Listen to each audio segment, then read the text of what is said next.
I listened to you speak at Coaching Con, and this specific story was so freaking impactful that I love for the audience to learn more about you through this light of what you've accomplished.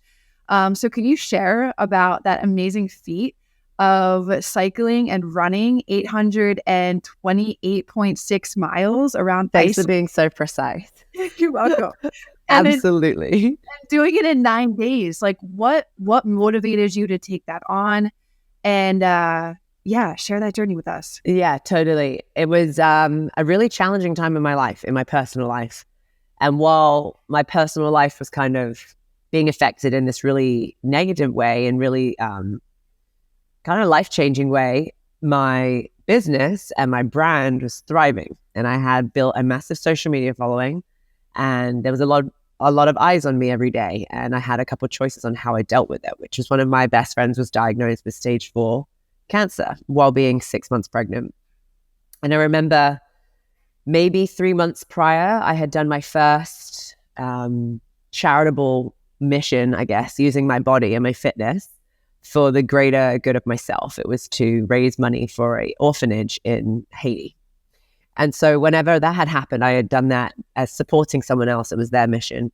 And I remember thinking at the end of that, like, wow, we just tried to attempt running 230 miles through Haiti, and we raised a shit ton of money for these kids. But I had never met these kids before. And I was like, man, if I was willing to do that, 3 months later, my best friend gets diagnosed with cancer. She's pregnant. It's like, okay, shit. If I was willing to do that for these little kids that I'd never met before, I have to do something. And I said it on stage. I'll say it again. I thrive in control. And whenever this news was handed to me, I lost all control. I had absolutely no power to change the reality of what was happening. And I felt totally helpless. And I remember how empowering it felt to do that charitable event. And it felt like even though we're making a small difference, we're still making a difference, and we're able to do something that can impact people in a positive way. So as soon as I found out, obviously I dealt with it on a personal level. I honestly kind of let go of everything, and meaning my business and my life, to try and support and help and do what I could. And it became pretty evident pretty quickly that there was nothing anyone could do. And we just have to figure out the best way to keep, her name was Jessica's mind intact, because I had known the power of the mind. And I think everyone at that point knew, like, she needs to keep her head in the game if we have any hope. And naively, I think we all thought that she was going to survive. So she was a very goal-oriented person, always like looking for the next thing to level up on. And her husband was really great friends with my husband, and they'd been together for, I think, 10 years at that point. And Paolo and I had been together for so long, and it was rare to find another couple that had been through the ringer with each other and have grown together. So we became really, really good friends. And they'd had their first son 2 years prior. And so the thoughts that were going through everyone's mind were just chaotic, as you can imagine. Like, we have to do something. This can't be real. We can't accept this truth. And so we decided to I decided with her and her husband, as I started to see her mind slip, like, we've got to give her something to look forward to. She needs hope. Like, all hope is like falling through her fingers. Like, let's give her something to work towards or to visualize. And so I told her one day at the hospital as a joke, like, Jess, I'm going to run around Iceland for you. Like, I'm going to do something. Like, I need you to just imagine what it would be like with you and your boys, like both of your babies, at the end of the finish line. And I'm going to do this for you. And she's like, you're fucking crazy. I was like, no, but really, like, I'm going to do it. And it became like kind of a joke. And then I went home and I was like, shit, now I actually have to see if this is possible. Yeah, exactly. I was like, I put that out there now. Like, I have to be willing to try and do this. So I did. I went home and was like Googling routes around Iceland, trying to figure out if there was some kind of existing route that existed that I could try and do, or some crazy distance. I wasn't thinking the whole country. And then I realized that Iceland isn't that big.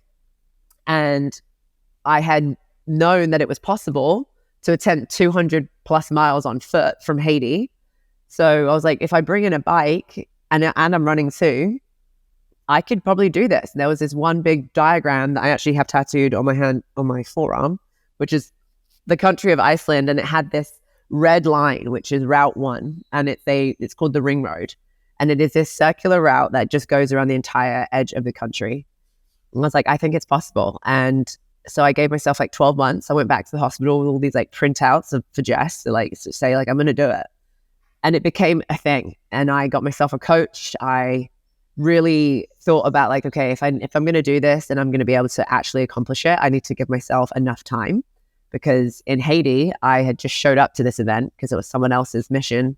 And it became very evident that my body broke down before my mind did, which was probably the most frustrating thing that's ever happened. It's like, I never got the opportunity to test my mental limits because I felt like my ankles were dislocating with every step. And I wasn't really equipped or prepared to do that mission.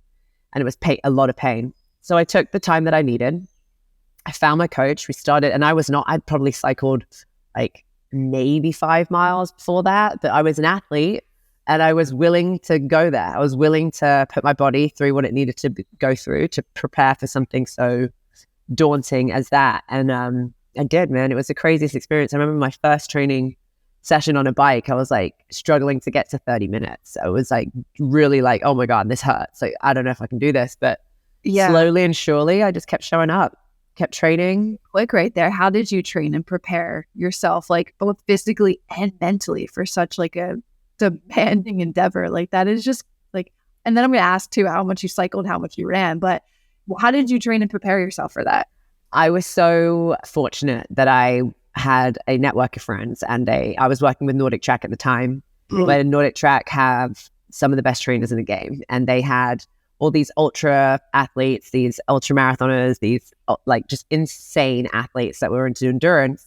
And a lot of them became my good friends. And I had a great network of coaching resources. And I reached out to Amanda Basham, who's now 2 babies deep and still such a badass endurance athlete, where this is what they do, you know, maybe not 800 miles. And they kept saying like, this is a really long way. They used to, I mean, running 100 miles, running 200 miles, whatever that is, like, that's crazy stuff. Like there's a very certain mindset that you have or willingness to go there, right? So I needed to be immersed by the knowledge of all of these people that do this all the time.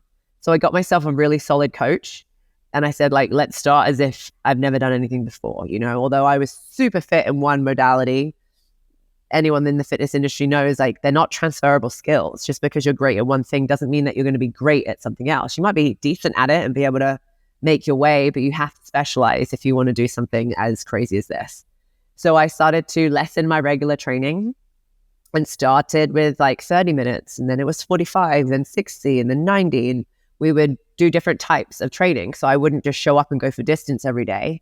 I would do interval training. I would do tempo training to try and increase my lactate threshold. And then I would do endurance runs. I'd do recovery runs. It was really important to maintain the state of my body at that time and to match my fuel intake. So whatever my output was, the food that was going in was the same. And it just slowly over like the course of, I want to say 10 to 11 months, I did this, and consistently every single day. It became my life. Like I got a new office that I had a treadmill in that I could have my team be in the office, and I was training while I was working, and I just did whatever I could. It was like such a cool adventure to embark on, but it was also my way of dealing with this shitstorm that was happening in my life where I didn't know how to deal with it. And my way was like pouring myself into training and feeling that pain and like trying to deal with the mental suffering that was going on as well. Like I was a psycho. I would train in absolute silence, and I would just like the thoughts that were going through my mind of like what I was witnessing with my friend. I was at the hospital a lot, like seeing very firsthand, like the most like painful thing that I've ever seen anyone go through. It was like what I'm feeling when I'm running, what I'm feeling when I'm cycling. This isn't pain. This is discomfort that I choose to do. And what's happening with Jess right now is not a choice, right? And like she's essentially dying. At that point, I didn't quite understand that, but I was watching someone die, which that sounds so morbid, but it's a really hard thing to be part of. And so the training just started to get higher in volume. Then we started to do block training and brick training with biking and running.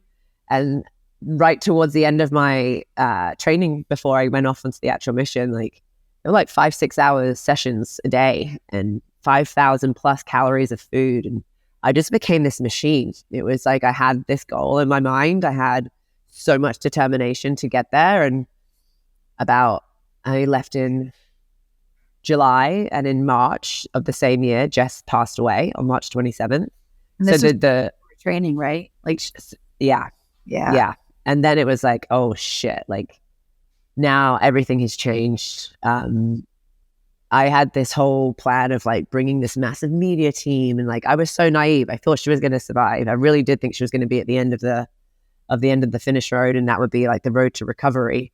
And whenever she passed away, it was like, all right, well, I have to do this for her now, but now I don't want a production team there. We had someone document it, and we have like a really brief documentary of the whole thing that we did on YouTube, but we really didn't get into the nitty gritty. And at first I was like, I don't want my husband there. I don't want anyone that I'm vulnerable around there. Like, we have to just fucking go. I want to need a mechanic and a doctor. And after she passed away, it was like, no. Like, all of us need to be there. And I need to like eliminate anyone that isn't close to this situation and just give us all some time and space to like go through this shit.